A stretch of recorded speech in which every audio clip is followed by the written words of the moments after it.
All right, today we're talking about how one church almost died because the pastor did everything. So stay tuned. We're going to jump right into this here at the Better Sundays podcast at reachkeep.com. Welcome to the Better Sundays podcast. Focused, practical, and usable advice for church leaders looking to reach new young families and impact their community. Howdy. Mike Holmes here in studio. It is good to have you here. I'm glad that you made it.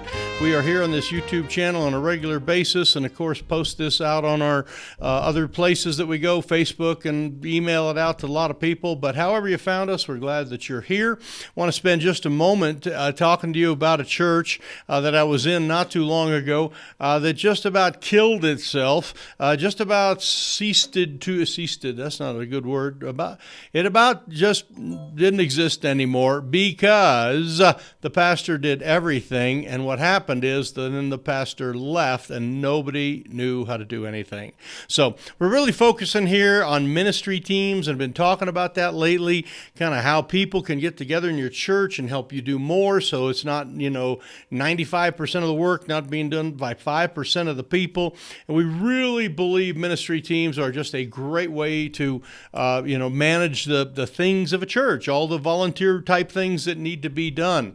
And I want to go through a couple of reasons why we believe that, and then I'm going to give you in about a 60-second, might even take 90 seconds, set of solutions that you can implement in your church to help you kind of get going on this. If you want to learn more about ministry teams, we have a podcast, and the exact name of it is Getting Started with Ministry Teams. Getting Started with Ministry Teams, a great little podcast, about 20 minutes long, and it takes a much more in-depth of what we're talking about here, and it doesn't do as much of the why, but it's much more of the how. And so I will put a link to that in the notes so that you can get to that.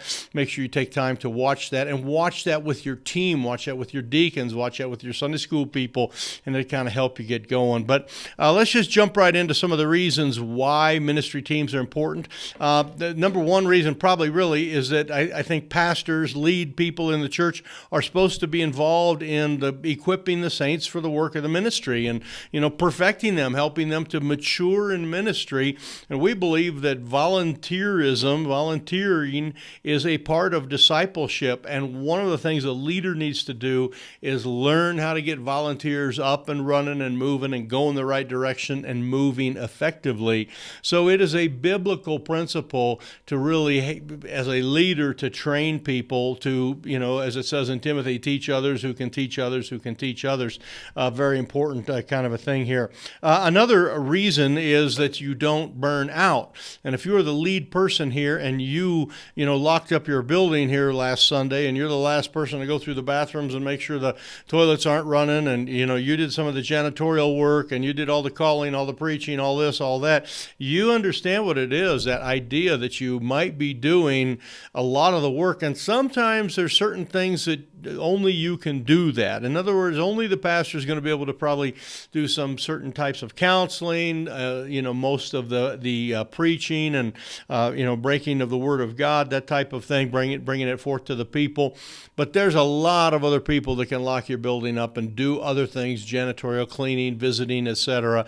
And we need to make sure that we are not burning out doing that. Acts chapter 6, good example. The disciples were too busy doing certain things, so they did some other things. They created a ministry team, and it's more than just delegating, and we'll talk about that in that other podcast. But you don't want to miss the idea that you're supposed to be equipping people, nor do you want to be doing all the work as this one pastor was doing in this one church. He basically did everything and never really, did anything, and so he kind of got burned out, and thus he got called away to another church. He went away to a different ministry where he would be much more in an administrator type position and not putting his hands to the plow every single day. And I don't blame him in some regard, but he almost killed his church. And that really takes me to the third point. One of the reasons why you want to build ministry teams is because you want to build leaders for the future. None of us are going to be around forever, and we need to put the leadership passion into people, so when they leave and go to another church and move or transferred, whatever, their kids grow up, however they end up moving around, that they will be leaders. And it will be like that at your church someday. You might leave, and then you have a bunch of leaders that are able to step in and to get things going. At this particular church where the guy did everything, when he left, it kind of became what I called sort of a headless church. Okay, there was no one really in charge. Now, they had deacons at that church, and they were kind of yes men type of deacons.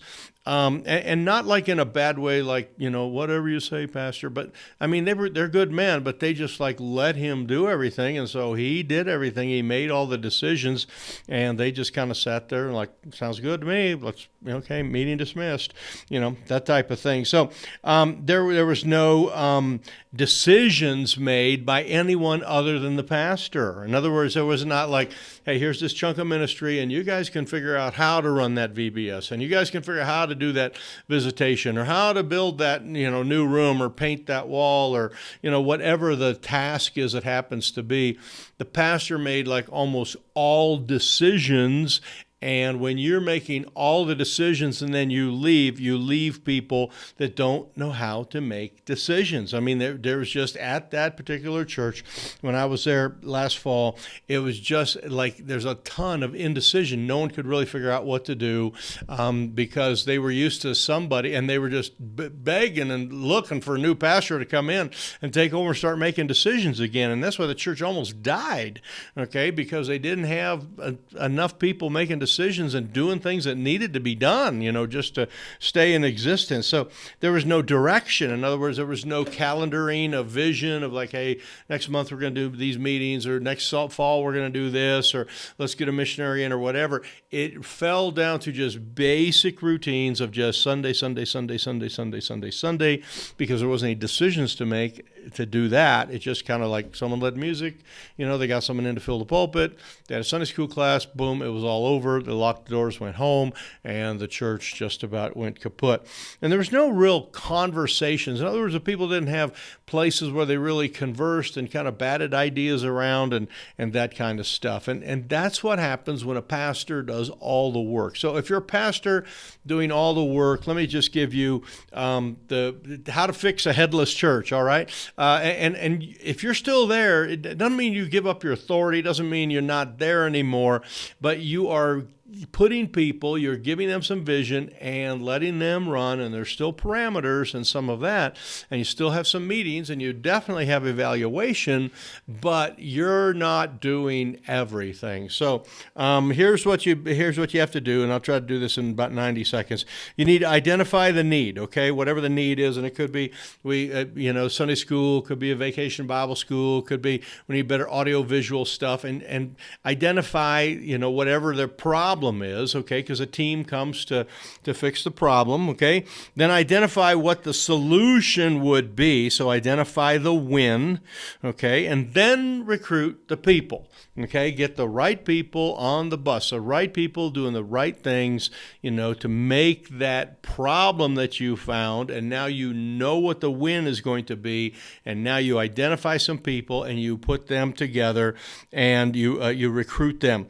And then you educate them and train them in the parameters, okay? Like this is the field, we got a sideline, the goal line's here, you got 4 downs to move the ball, kind of using that football analogy, but there's a lot of creativity that can happen that you don't have to be involved in, but you give them the parameters, you educate them, okay? Let them see what that is, and then you release them. You set them free, all right, and to go. Now, you're like, well, what if they run crazy or whatever? That's why I got one more point here. It's called evaluation. So when it is over, whatever the event was or the thing, you regularly evaluate and you say, hey, we did a great job here, but we were out of bounds a little bit there, and you bring them back in, and you are not involved in all of their meetings.